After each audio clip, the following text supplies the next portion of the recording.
Pada 3 tahun lepas, saya pernah memasuki sebuah college vocational. Saya ditempatkan di sebuah asrama yang agak sunyi. Satu blok tu ada 3 tingkat. Tapi cuma satu tingkat je yang digunakan, iaitu tingkat 2. Sebaris mempunyai 4 dom. Saya ditempatkan di dom 1 bersebelahan dengan tangga dan dapur. Pada malam pertama di asrama, kami berkumpul ramai-ramai untuk sesi suai kenal di balkoni sambil-sambil senior kami buat kerja. Masa tu ada 3 orang senior dan 8 orang junior. Habis sesi suai kenal, senior-senior mula bercerita tentang pengalaman mereka di kolej. Kebanyakan tentang hantu. Pada mulanya saya tak percaya sebab saya tak pernah nampak apa-apa sejak daftar masuk ke kolej. Sememangnya sejak kecil saya boleh nampak benda yang orang lain tak nampak. Mungkin itu kelebihan yang Allah bagi kat saya. Saya anggap tu hanya cerita rekaan dari mereka untuk menakut-nakutkan junior. Seorang senior cerita tentang sebuah blok asrama yang dah lama tidak digunakan sejak 9 tahun yang lalu. Blok tu betul-betul berhadapan dengan blok kami. Semua pagar dan pintu dom pun dikunci dengan bangga besar. Ramai yang tertanya-tanya. Katanya pernah ada kes pelajar mengakhiri nyawanya sendiri sebab mengandung. Tapi tak pasti cerita tu sahih atau tidak. Tengah syok bercerita, ada seorang senior dari dom lain datang ke dom kami.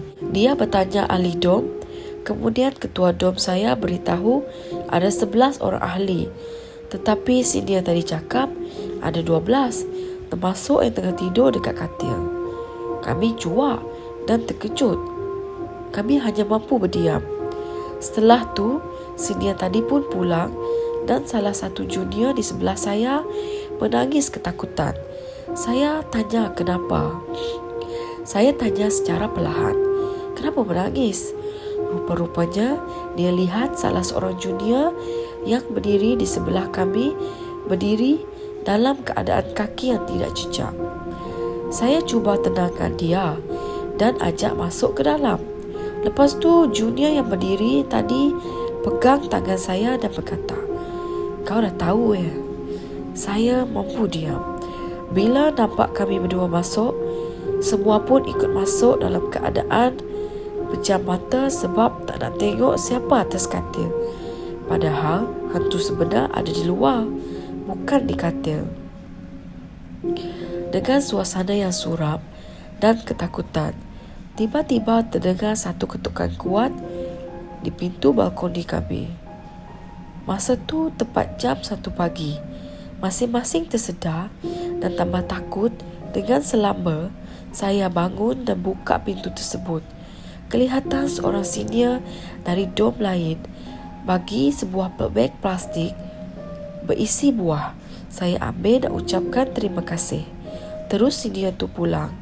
Tetapi alangkah terkejutnya saya apabila dapati balkoni kami tiada laluan untuk ke situ kecuali melalui pintu yang saya buka. Ahli dom yang lain semua terkejut ketakutan, ada yang menangis. Saya terdiam dan melihat di tangan hanya sebuah beg berisi batu. Saya terus membaca ayat-ayat suci yang saya tahu, lantas saya lontar batu tu ke bawah dan terus pingsan. Keesokan harinya, saya dikerumuni oleh ramai orang dan dikejutkan dengan pelbagai cerita dari mereka di kelas. Lebih mengejutkan lagi apabila mereka berkata warden dan senior-senior menjumpai saya terlantar di sebuah dom kosong dengan beg plastik kosong di tangan pada jam 5 pagi. Apabila mendapati saya tiada di dom sejak pergi ke tandas orang diri, mereka mengangkat saya ke dom dan saya tersedar dari tidur apabila azan subuh berkumandang. Terlintas satu soalan dari fikiran saya. Siapa orang-orang yang saya jumpa malam tadi? Semenjak kejadian tu, saya sering sakit dan dipindahkan ke sekolah biasa kerana ramai yang melihat saya di merata-rata tempat, tapi sebenarnya bukan saya.